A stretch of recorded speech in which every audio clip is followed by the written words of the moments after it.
Welcome to Penrose Learning, where we make understanding easy. You're starting now. Confirm your iPhone supports eSIM and that iOS is up to date.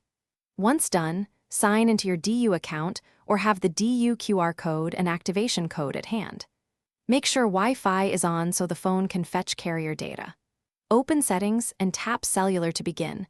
This moves you directly into the eSIM workflow. Do not skip the QR or code. DU needs that to authorize the digital SIM profile before you continue. You'll now add the DU plan. Tap Add Cellular Plan and scan the DU QR code. If scanning fails, choose Enter Details manually and input the SMDP Plus address and activation code from DU. Once the profile downloads, label it clearly, Do, Work, Travel, so you can switch quickly.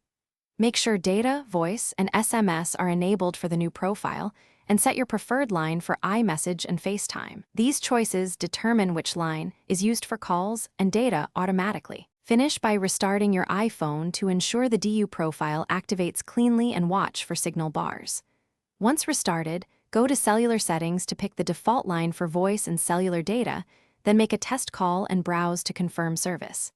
If activation stalls, toggle airplane mode, reconnect Wi-Fi, and retry the DU profile activation. If it still fails, contact DU support with your activation code. They can push the profile or reissue a QR quickly. Thanks for watching. If this was helpful, leave a like and consider subscribing. See you next time.